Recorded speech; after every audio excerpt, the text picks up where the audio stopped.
অনেক দিন ধরে আমার আম্মু অসুস্থ হয়ে আছে। ভাবতে পারি না যে সে এত বেশি অসুস্থ হয়ে পড়বে।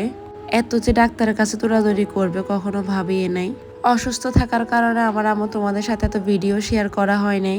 আসসালামু আলাইকুম আমার ভালোবাসার মানুষগুলা, কেমন আছো তোমরা? অবশ্যই আমাকে জানাবা। আমার আম্মু কিন্তু আগে থেকে অনেক বেশি ভালো আছে এখন। মায়ের ভালো থাকা মানে আমারও ভালো থাকা। আম্মু এতদিন অসুস্থ থাকার কারণে আমারই সবসময় দৌড়াদৌড়ি করা লাগতো, ডাক্তারের কাছে নেওয়া লাগতো। আমি নিজেই খুব বেশি টায়ার্ড হয়ে গেছি। আমার আম্মু যেহেতু একমাত্র মেয়ে, আমি তো আম্মুকে নিয়ে সবসময় আমার দৌড়াদৌড়ি করতে হয়। একটা কথা আছে না, রোগীর সাথে যে হাসপাতালে থাকে দৌড়াদৌড়ি করে সেও অসুস্থ হয়ে পড়ে, রোগী হয়ে যায়। আমার অবস্থাও ঠিক তেমনটাই হয়েছে। ঈদের পর থেকে আম্মু অনেক বেশি অসুস্থ হয়ে পড়ে, অনেকদিন হসপিটালে ভর্তি ছিল। আম্মুর অসুস্থতা নিয়ে আসলে মনটা খুব বেশি খারাপ ছিল, কোনো কিছুই ভালো লাগতো না। আসলে একটা মেয়ের জীবনে তার মায়ের গুরুত্ব অনেক বেশি। এই যে আম্মু আজকে একটু ভালো আছে, তোমাদের সাথে কিন্তু শেয়ার করতে আমার খুব ভালো লাগতেছে। আম্মু যখন বেশি অসুস্থ ছিল আমি তো ফোন নিয়ে বের হতাম না, যে ফোনটা দিয়ে ভিডিও করতাম তোমার সাথে শেয়ার করি। আজকে আম্মুকে লাস্ট বারের মতো ডাক্তার দেখিয়ে বাড়িতে পাঠিয়ে দিব। তো আমরা এই যে বাসা থেকে বের হয়ে তালতলা মার্কেট চলে আসলাম। তো আমার এখানে একটা ফোনের কভার দরকার ছিল। ফোনের কভারটা খুঁজে দেখলাম যে কোথাও পাই নাই সেম কভারটা।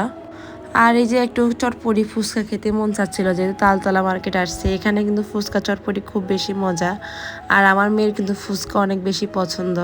তো আমরা প্রথমেই যে একটা ফুচকা অর্ডার করলাম। অর্ডার করার পর আমার আম্মু আর এই যে আমার মেয়ে খুব মজা করে খাচ্ছে। আমার মেয়ে কিন্তু খুব খুশি যে নানুমণির সাথে সে বের হয়েছে। আর এদিকে আমার ছেলে খুব বেশি দুষ্টামি করতেছে, ও বলতেছে ওকেও দেওয়ার জন্য ও খাবে। তো আম্মু ওরে খাওয়াই দিচ্ছে। আসলে বাচ্চাদের দ্বিতীয় মা কিন্তু তার নানুমণি, এটা আসলে চরম বাস্তব কথা। আর আম্মু যখন বাসায় আসে আমার ছেলে মেয়ে কিন্তু চায় তার নানুমণির কাছ থেকে খাওয়া দাওয়া খাবে, কিন্তু তার নানুমণি অসুস্থ, এটাও কিন্তু তারা বুঝতে চায় না। আর দেখেন চটপটিটা কিন্তু খুব বেশি মজা ছিল। তো আমরা এই যে একটা সিএনজি নিয়ে এখন লাইব্রেরির দিকে চলে যাচ্ছি ডাক্তার দেখানোর জন্য। তখন অনেকটাই সন্ধ্যা হয়ে গেছে, একদম সন্ধ্যার পরে বের হয়েছি। আসলে সুস্থতা যে কতটা বড় নেয়ামত সেটা একমাত্র অসুস্থ হলে বোঝা যায়। এদিকে আমার ছেলে মেয়ে যে ফুডিং খাওয়ার জন্য খুব ব্যস্ত, ওরা কিন্তু এই ফুডিংটা সবসময় খায় লাইব্রেরি গেলে। আর এই ফুডিংটা কিন্তু খুব মজা, আমার নিজের কাছেও কিন্তু ভালো লাগে, আমি মাঝে মধ্যে খাই। তা ওদেরকে খাওয়া দিচ্ছে, ওরা সব কিছু নানুমণির কাছ থেকে খেতে চায়, নানুমণির হাতে। তারপরে যে আমার ছেলে এত দুষ্টামি করতেছে কি আর বলবো, ওর সাথে দৌড়াদৌড়ি করতে করতে আমিও হাঁফিয়ে যাচ্ছি বারবার। ওকে বলতেছে কোনোভাবে কথা শুনে না। ছেলেবাবু আসলে অনেক বেশি দুষ্ট।